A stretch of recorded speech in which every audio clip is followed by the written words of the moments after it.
of terror in a way, you can say. And it becomes clear that despite everything, war is going to happen. We have a very beautiful scene. And that scene gives us not only how are we supposed to fight, like what are we supposed to do, but it also foretells the future. The scene is a scene in which it's just the eve of the war, you could say. And Bhagwan Krishna is taking rest, Vishramme. And Arjun and Duryodhan both arrive to him to seek his help in this war. Both of them know they need him. And they take their places at his head and at his feet.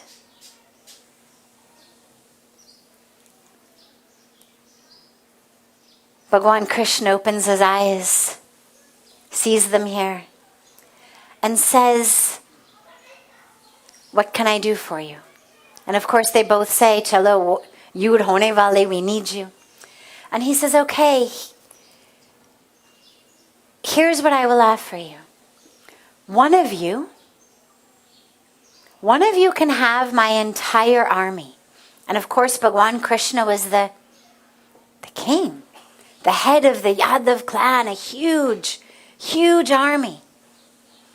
Can have my entire army. And the other one can have me. But I won't fight. I won't bring any of my army and I won't fight. And what do they choose? Right? Duryodhan says, "Well, for God's sakes, this isn't a satsang, this is war. I need the army. I want the army." And Arjun says, "Perfect, I want you. Even you won't fight, I want you." And that's what helps us realize when we choose God, the presence of the divine, that future is already told. That victory is already certain. So we then enter the war. And this is where we get the teaching so clearly. Fight the war. Fight the war, you must. So when today we've got terrorism, we've got aggression, we must fight this war. This is not the time to say, "I'm just going to sit this one out." Like Arjun says, "Forget it, I'm just going to go meditate in the cave." And Bhagwan Krishna says, "No, not so fast." In the same way today, not the time to sit this one out. We must stand up and fight this war against injustice, this war against violence, the war against discrimination, the war against harm, the war against terrorism. Because there's a war against the war that is happening. And we must fight that. But how must we fight it? Remembering God. Meaning, we don't get lost in the war. Meaning we are not catalyzed by, driven by anger, greed, ignorance. We don't forget that we are just channels of the divine. This is why spiritually we must be grounded and anchored first, connected first. Our peace, our meditation is not instead of engagement. It's the foundation for engagement. We must meditate. We must pray. We must be spiritually grounded and anchored. Because otherwise we act in ignorance. Then we act in ego. Then we act out of our anger. And then we're useless. So we must be anchored and grounded in that truth. And then we're able to be these beautiful channels for that flow of the divine. Recognizing we're not the doer, we're just an instrument in the hands of the doer. But we must stand up fearlessly. The Gita is rooted in this teaching of abhayam, be fearless. Because of course Arjun's scared, what's going to happen? I could die. And I love this part because of course Krishna's God, right? I mean, he knows Arjun's not going to die. It's not like he's sitting on eggshells, biting his fingernails, kya hoga? He's God. He knows what's going to happen. The whole thing's his leela. So when Arjun says, I could die, it would be so easy for Krishna to say, don't worry, you won't, I promise. Trust me, I'm running the show. But he doesn't say that. He says, yeah, you might. Yeah, you might.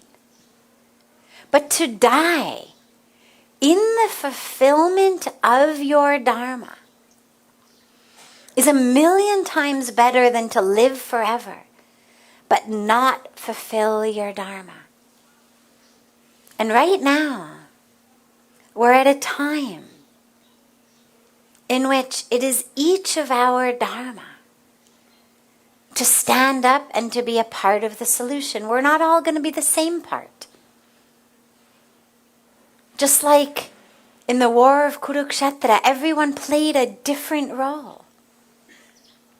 Some on the front line, some behind the scenes. Everyone had a different role. And in the same way, we'll all play different roles. But we all need to be part of this solution. For the same reason that Arjun needed to fight. And this is what Bhagavan Krishna helped him understand. If you don't fight, adharma, unrighteousness,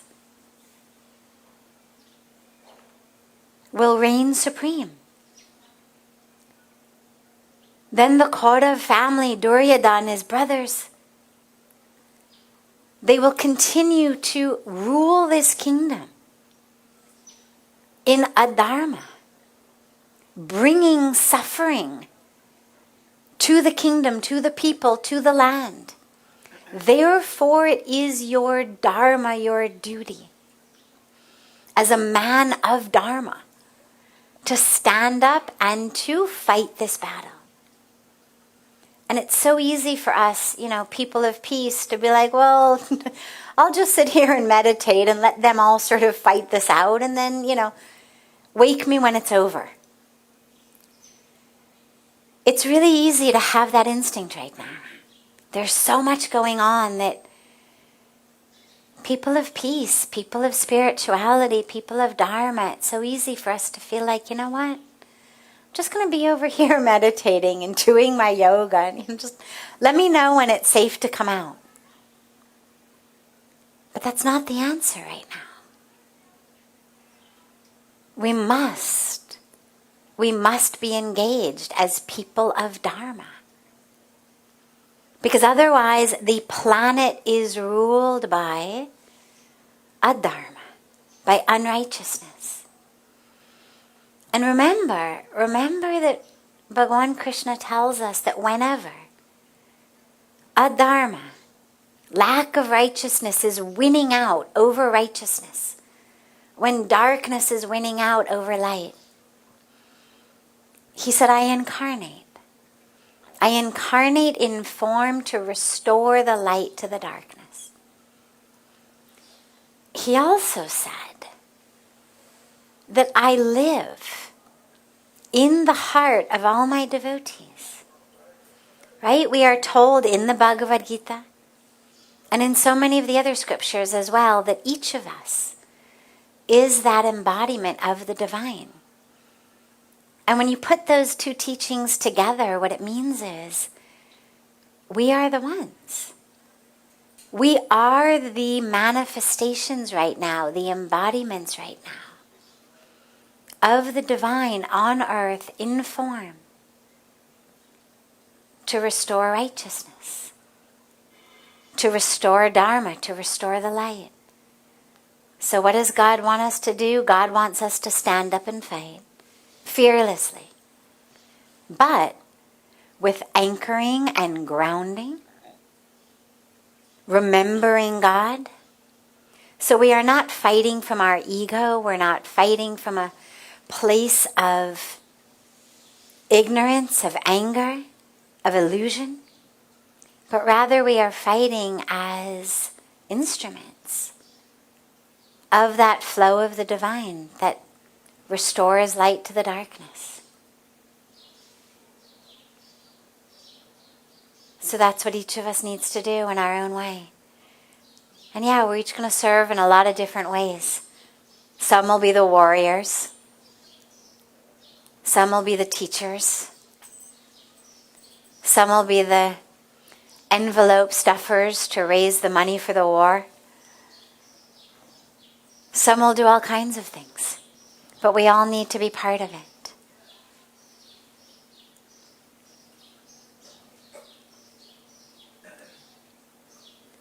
Are there any questions that anyone here has? Yes. Thank you. Pranam.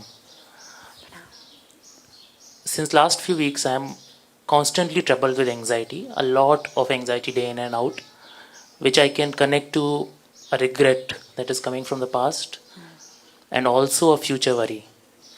And it's so powerful almost 80-90% of the time that I become dysfunctional and I'm unable to do anything else. Please guide me, what do I do about it? So, regret. Regret is a very powerful emotion.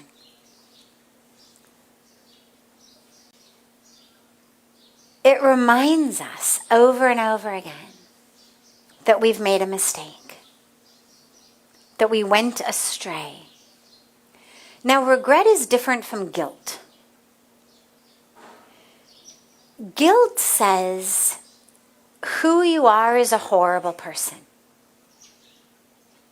You are bad. You are wrong. You are stupid. You should be punished. Regret says what you did was wrong. And those are very different. Guilt is never useful because guilt is a lie. Guilt is telling us something that is not true. Who you are is not wrong. Who you are is not bad. What you may have done may have been a mistake. But make sure that what you've got is regret, not guilt. Guilt is something that we should be free of all the time, because all guilt does is keep us stuck. Guilt actually holds us down because it keeps saying, "Wo to tumesi ho." You are a wrong person, a bad person. You will always be like this. So guilt keeps us always down. Regret can actually be a positive force for change. Regret says, yeah, I made a mistake. I did something that was wrong. I did it because in that moment I was in the throes of anger, lust, greed, ignorance, stress.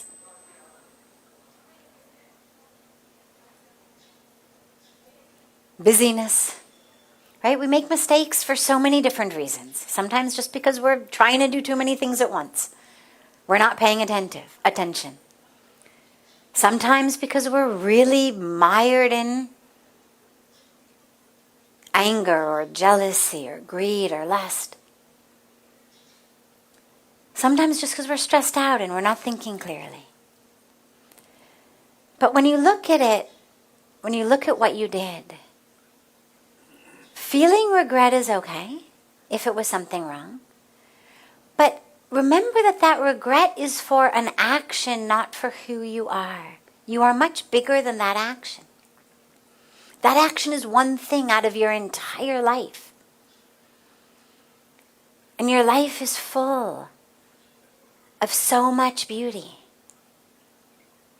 so much love, so much compassion, so much caring, so much generosity, so many right actions. And use that regret instead of letting it make you feel anxious and horrible. Use it as a way to make sure that you stay mindful, aware, conscious all the time. Because when we're conscious and mindful and aware, we tend not to make mistakes that we later regret. And when it causes stress for you, ask yourself, is there something you can do? Because sometimes there's something we can do. Sometimes we can fix the situation. Sometimes we can go back and actually fix it. Sometimes we can't fix it, but we can make amends to the person or people we hurt. That we can't undo what we did, but we can at least make amends and ask for forgiveness, which brings about healing. If you can do either of those things, do them. If there's any way for you to right that wrong, do it. And if not, remember that we're all energetic beings. And even if you can't make amends to them physically, for whatever reason, sometimes people have died, sometimes they've gone away, we can't reach them, sometimes we don't even know who they are. We did it to someone, we have no idea even their name or how to even ever find them again. Sometimes because they don't want to speak to us. There's a lot of reasons why we won't always be able to make amends physically. Sometimes just because our ego doesn't let us. If that's it, overcome the ego and do it.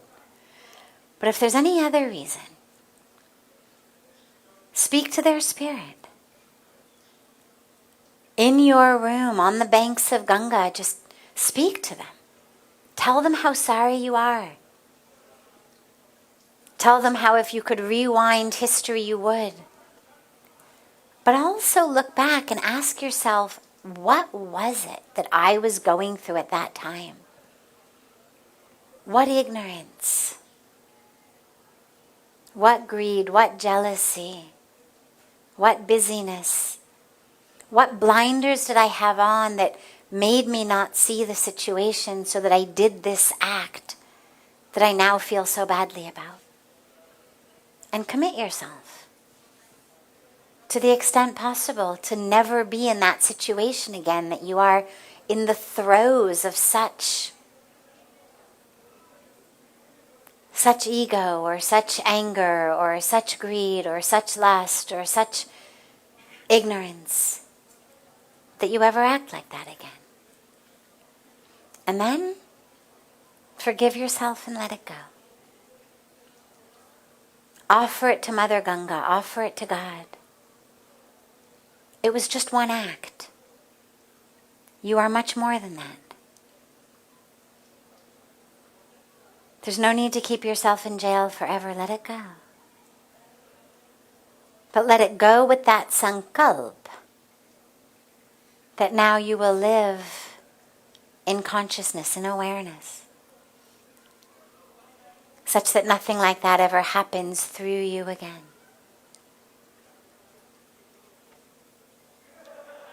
But there's nothing you can do that will disqualify you from grace, from God's love.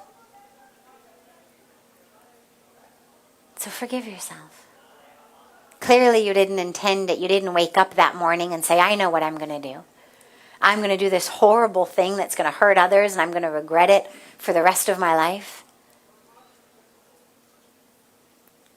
Clearly you didn't plan it like that.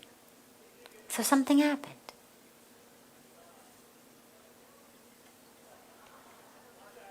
Let it go. But let it go with a lesson so that you grow from it.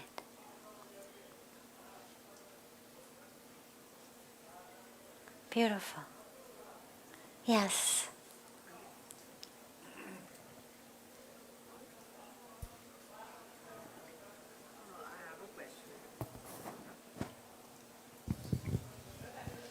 Jai Shri Krishna. Jai Shri Krishna. I just wanted to ask you that when you want to try to do something good, why do you get obstacles in your life? Obstacles are part of the package deal of life. If you go back to our scriptures, go back to the actual stories of Bhagwan Ram, of Bhagwan Krishna. Full of obstacles. Bhagwan Krishna is born in jail. How many times before he was 6, 7 years old did they try to kill him? His own family member. His own family member, his own uncle tried to kill him. So many times. What could be bigger obstacles than that? Most of us face obstacles, but not a constant threat to our life by a family member. Look at Bhagwan Ram. This embodiment of virtue. Embodiment of righteousness, of dharma, of integrity. The perfect son, husband, brother. What does he get? Banishment. 14 years to the forest. Why? Not through any fault of his own. Through a whole intricate karmic drama, beginning with Shravan Kumar and his parents, moving through Kaikai, moving through all of the different players. But banishment to the forest. And then finally he's back. Finally, after 14 years he's back. What does he have to do? Leave his wife and kids? Because some random ignorant villager has a doubt? Has a dirty mind? Why are we given these stories? I mean, you think, if I had a magic wand, I would certainly wipe out all the obstacles in my life. I mean, wouldn't you all, if you had a magic wand or a genie in a bottle? Wouldn't you just immediately wipe out all your obstacles? You know, maybe we would be gracious enough to first wipe out the obstacles of the planet. So, okay, world hunger is gone. You know, we'll take care of world hunger first. Take care of climate change, take care of terrorism. But eventually we're going to come to my obstacle. Get rid of that. My in-laws over here, my employees over there, we'll just kind of, right? Magic wand them all away. So if God is incarnating on earth, why wouldn't God give himself an obstacle-free existence?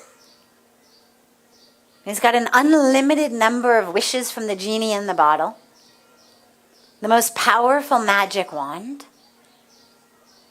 Why wouldn't God create an obstacle-free life? To teach us, to show us. That's all it's about. It's not that Bhagwan Krishna was bound by some karma. This had to happen to him. He chose it to show us, to teach us that life isn't about becoming free of obstacles. Life is about how we deal with obstacles. This is what I was sharing on the banks of Ganga the other night, that Ganga is such an inspiration, because throughout her 2,500 kilometers, there's so many times where that riverbed becomes very windy. So many times that, rapids are there. People river raft because it's an adventure trip. The rapids are so fast and furious. But she keeps flowing, the same. Whether it's calm and still, whether it's full of rapids, whether it's straight, whether it's windy. She keeps flowing. And it reminds us how to flow in our own lives. And we get obstacles, not randomly, we get obstacles to teach us something. Either a particular specific lesson, or just simply because that's the situation through which working through it takes us one step closer to the divine. Pujya Swamiji always says, instead of asking God, why me? We should say to God, try me.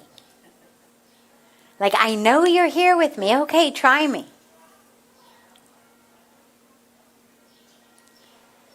So don't think of obstacles as obstacles.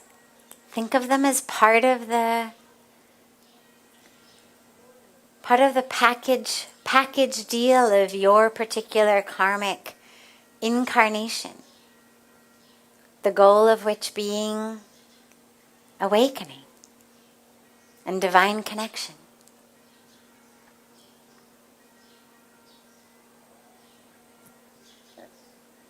Beautiful. Yeah.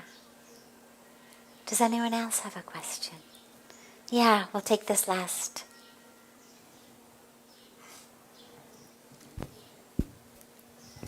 Jai Shri Krishna. How do we create a bond of love with God? That intense love. Beautiful. She asked, how do we create an intense bond of love with God? Beautiful.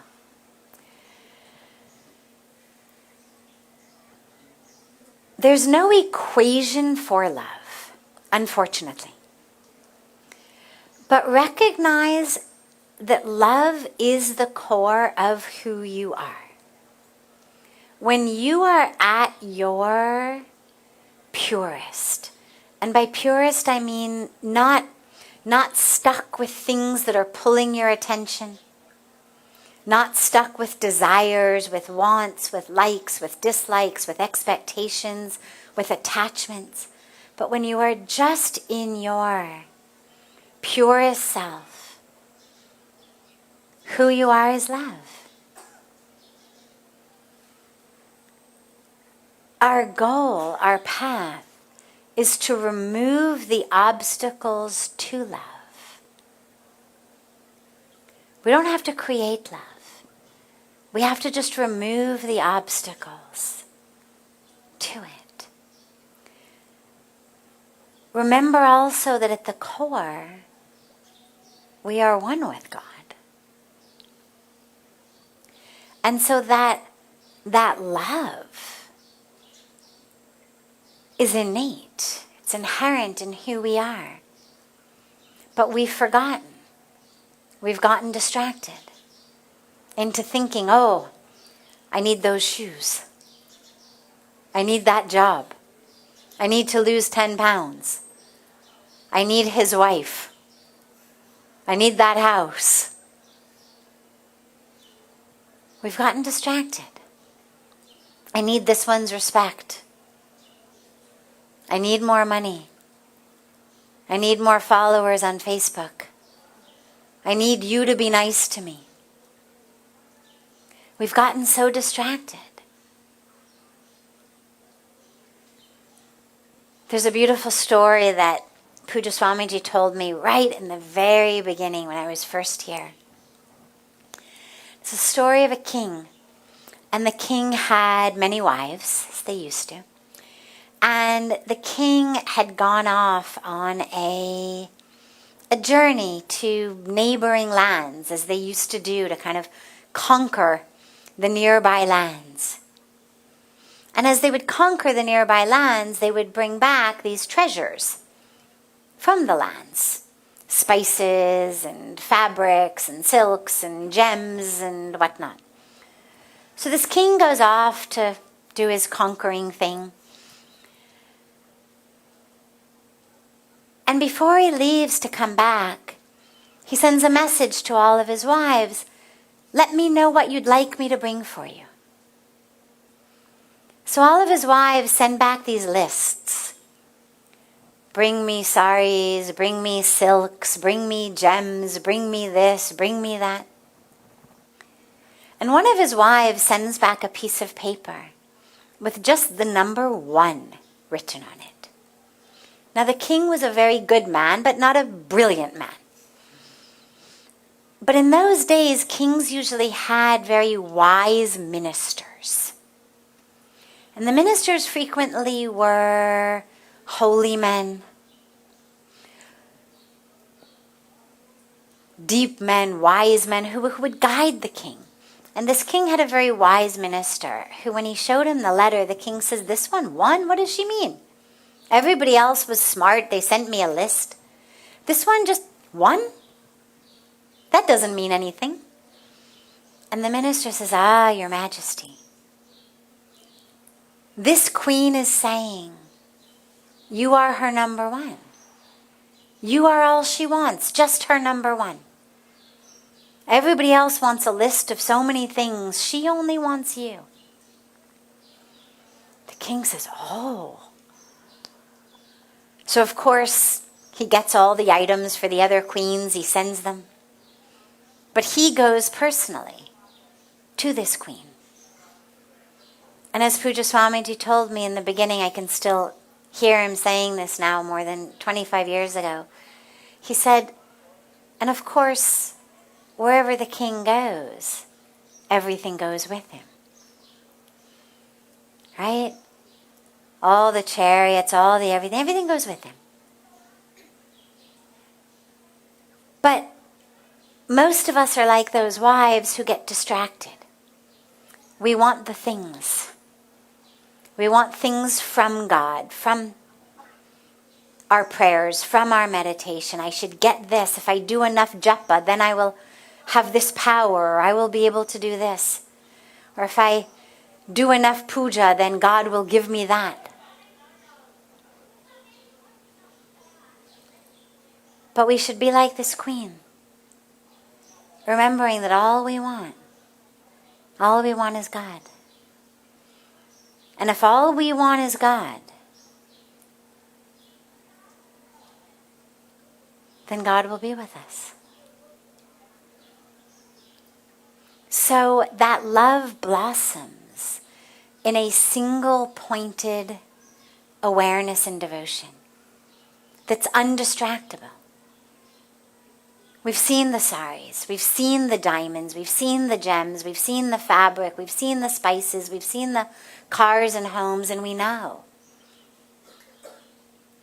Even after having all of that, I still feel empty inside. And only then we realize, wasn't in those things. We finally call out to God. Sadly, it becomes too frequently the last resort. Like, first I'm going to try to find happiness in this. First I'll get rich, then I'll get famous, then I'll have this, then I'll have that.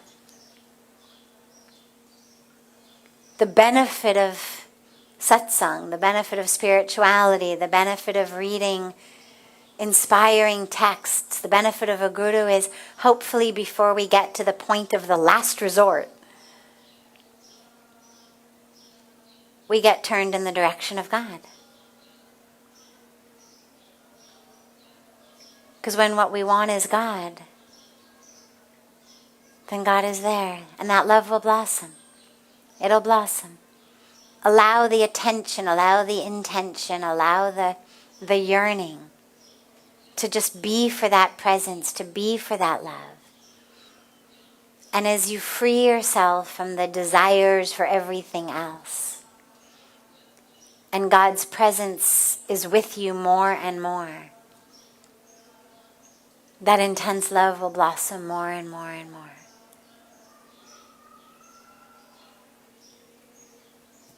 Beautiful.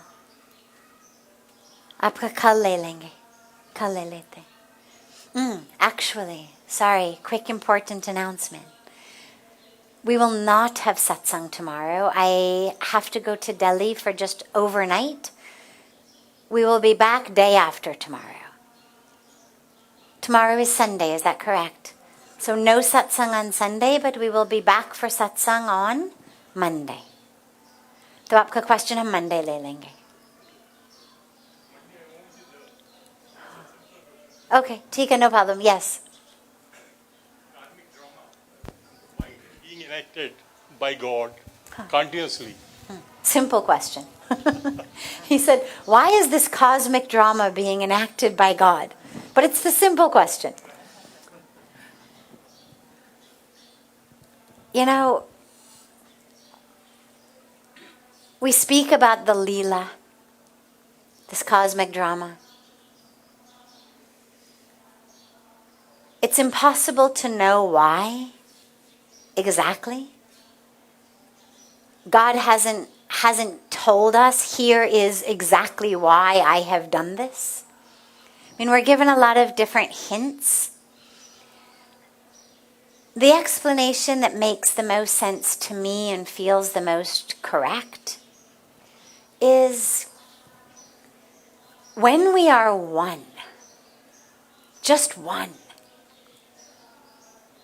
which is what we are with God, right? We're one with God. There is no difference. There is no separation. But in that oneness, we don't always feel the oneness because we're just one.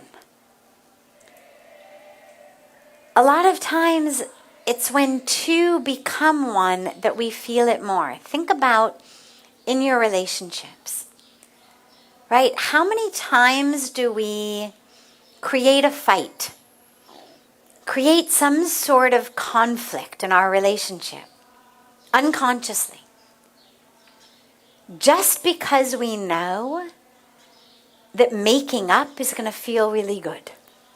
Right? Things start to get a little bit boring in our relationship. They're good, but they're just a little bit maybe boring. No excitement, no passion right now. So what do? We create a little something so that there can be a little conflict, so then we can make up. Now, after we make up, in one sense, we're just back exactly where we were before we created the conflict. But it feels a lot better. Right? Suddenly that passion is there again, that love is there again, that excitement is there again. Because one, us as one, became two temporarily. In that conflict, we forgot our oneness. We became two, we had a little conflict thing. Now we are two becoming one again, and it feels very beautiful. That two becoming one feels very, very beautiful. And so the explanation that I've heard that makes the most sense to me is that God wanted to have that experience of two becoming one. Wanted to have that experience of us coming back to God. And so needed to create this temporary illusion of separation so that we would struggle. And then we would find our way back. And then two would again become one. So that God could have that experience of the two becoming one.